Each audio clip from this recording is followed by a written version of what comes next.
अगर मैं आपको कहूँ कि इंटरनेट पर एक ऐसी मिस्ट्री मौजूद है जिसने दुनिया के हज़ारों इंटेलिजेंट लोगों को चैलेंज किया और आज तक कोई भी इसके पीछे छुपी असल सच्चाई तक नहीं पहुंच सका, तो क्या आप यकीन करेंगे? ये किसी मूवी की कहानी नहीं, ये कोई क्रीपीपास्ता नहीं और ना ही कोई इंटरनेट प्रैंक था। ये है सिकाडा 3301, इंटरनेट की सबसे मिस्टीरियस पजल। जनवरी 2012। इंटरनेट पर सब कुछ बिल्कुल नॉर्मल चल रहा था। लोग मीम्स देख रहे थे, गेम्स खेल रहे थे और सोशल मीडिया यूज कर रहे थे। लेकिन इसी दौरान एक वेबसाइट पर एक अजीब इमेज अपलोड की गई। पहली नज़र में ये इमेज बिल्कुल नॉर्मल लगती थी, ब्लैक बैकग्राउंड, वाइट टेक्स्ट और बस एक सिंपल सा मैसेज। लेकिन इसी मैसेज ने पूरी दुनिया को हिला कर रख दिया। इमेज पर लिखा था, we are looking for highly intelligent individuals, यानी हम बहुत इंटेलिजेंट लोगों की तलाश में हैं। फिर नीचे लिखा था, to find them we have devised a test, यानी उन्हें ढूंढने के लिए हमने एक टेस्ट तैयार किया है। उस वक्त किसी को अंदाजा नहीं था कि ये सिंपल सी इमेज इंटरनेट हिस्ट्री की सबसे बड़ी मिस्ट्रीज में से एक बनने वाली है। हजारों लोगों ने इमेज देखी, कुछ लोगों ने इग्नोर कर दिया, लेकिन कुछ लोगों को लगा कि इस इमेज में कुछ छुपा हुआ है। और वो सही थे। इमेज के अंदर हिडन डेटा मौजूद था, ऐसी इंफॉर्मेशन जो आम आंखों से नजर नहीं आ सकती थी। जब लोगों ने इमेज को एनालाइज करना शुरू किया तो उन्हें उसके अंदर एक सीक्रेट मैसेज मिला और यहीं से असल गेम शुरू हुई। ये कोई ऑर्डिनरी पजल नहीं थी। ये पजल क्रिप्टोग्राफी, कोडिंग, मैथमेटिक्स और इंटेलिजेंस का मिक्सचर थी। जैसे ही लोगों को पता चला कि इमेज के अंदर हिडन क्लूज मौजूद हैं, इंटरनेट पर हंगामा मच गया। रेडिट फोरम्स भर गए, 4chan भर गया, टेक कम्युनिटीज एक्टिव हो गईं। हर कोई एक ही सवाल पूछ रहा था, आखिर ये सिकाडा 3301 है कौन? क्या ये किसी हैकर ग्रुप का टेस्ट है? क्या ये किसी सीक्रेट ऑर्गेनाइजेशन का रिक्रूटमेंट प्रोसेस है? या फिर किसी इंटेलिजेंस एजेंसी का हिडन प्रोजेक्ट? जवाब किसी के पास नहीं था। जिन लोगों ने पहला क्लू सॉल्व किया, उन्हें एक नया मैसेज मिला और फिर एक और फिर एक और। हर क्लू के बाद एक नया क्लू उनका इंतजार कर रहा था। यह बिल्कुल वीडियो गेम की तरह लग रहा था, लेकिन फर्क यह था कि यह गेम रियल दुनिया में चल रहा था और इस गेम को बनाने वाले लोग शायद दुनिया के सबसे इंटेलिजेंट लोगों में से थे। लेकिन असली शौक अभी बाकी था, क्योंकि कुछ ही दिनों बाद इंटरनेट यूजर्स को ऐसे क्लूज मिलने लगे जो उन्हें कंप्यूटर स्क्रीन से निकलकर असल दुनिया की तरफ ले जा रहे थे। QR codes, hidden messages, secret locations और ऐसे क्लूज जो दुनिया के मुख्तलिफ मुल्कों में छुपे हुए थे। और जब लोग उन लोकेशंस पर पहुंचे तो जो उन्होंने देखा उसने मिस्ट्री को और भी गहरा कर दिया। लेकिन सवाल अब भी वही था, आखिर सिकाडा 3301 के पीछे कौन था?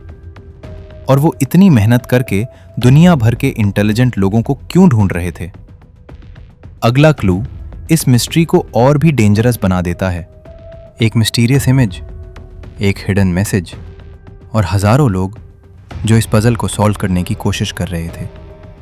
लेकिन अब सिकाडा एक सिंपल इंटरनेट पजल नहीं रही थी। असली गेम अब शुरू होने वाली थी। जिन लोगों ने पहले क्लूज सॉल्व किए, उन्हें एक नया मैसेज मिला। मैसेज के अंदर एक इमेज थी और उस इमेज के अंदर एक QR कोड छुपा हुआ था। आज QR कोड देखना आम बात है, लेकिन 2012 में यह चीज़ इतनी कॉमन नहीं थी। लोगों ने QR कोड स्कैन किया और फिर एक नई वेबसाइट खुल गई। लेकिन ये सिर्फ शुरुआत थी।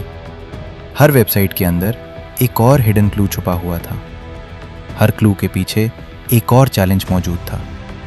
और धीरे धीरे सिर्फ ऑर्डिनरी इंटरनेट यूजर्स ही नहीं, बल्कि प्रोग्रामर्स, हैकर्स, मैथमेटिक्स और क्रिप्टोग्राफी एक्सपर्ट्स भी इस पजल में शामिल होने लगे।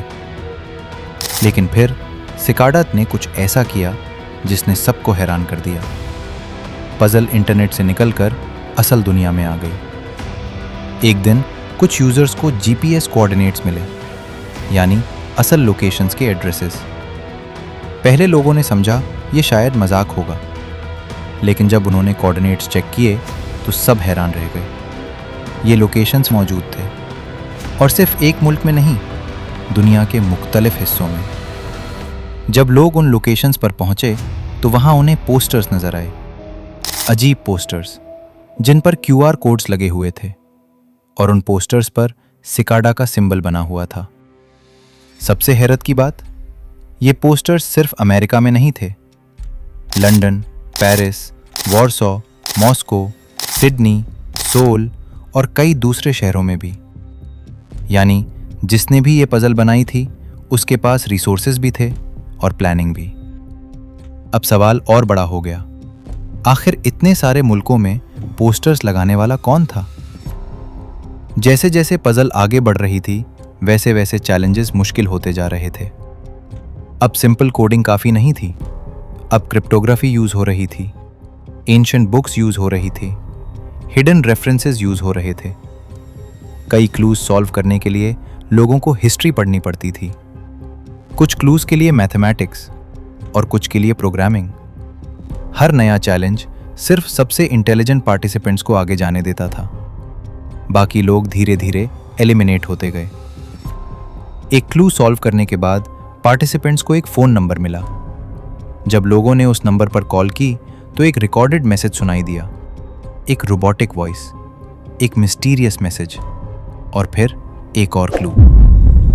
अब तक ये पजल इंटरनेट, रियल वर्ल्ड और टेलीफोन सिस्टम्स तक पहुंच चुकी थी। लोग समझ नहीं पा रहे थे कि इतनी एडवांस्ड प्लानिंग का मकसद क्या है। इसी दौरान इंटरनेट पर थ्योरीज का सिलसिला शुरू हो गया। कुछ लोगों ने कहा यह CIA का प्रोजेक्ट है, कुछ ने कहा यह NSA का हिडन रिक्रूटमेंट प्रोग्राम है। कुछ लोगों का मानना था कि यह दुनिया के बेस्ट हैकर्स को रिक्रूट करने का तरीका है, और कुछ लोगों ने तो यहां तक कह दिया कि यह किसी सीक्रेट सोसाइटी का टेस्ट है। लेकिन आज तक किसी थ्योरी का कोई सॉलिड प्रूफ नहीं मिला। जैसे जैसे लोग आगे बढ़ते गए वैसे वैसे पजल और भी मिस्टीरियस होती गई। कुछ पार्टिसिपेंट्स अचानक गायब हो गए, कुछ ने इंटरनेट पर बात करना बंद कर दिया, और कुछ लोगों ने दावा किया कि वो फाइनल स्टेज तक पहुंच गए थे। लेकिन उन्होंने कभी डिटेल में नहीं बताया कि आखिर उन्होंने वहां क्या देखा।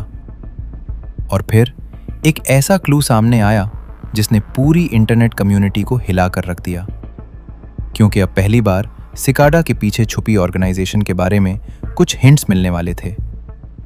लेकिन जो लोग सच के करीब पहुंचे उनका अंजाम क्या हुआ?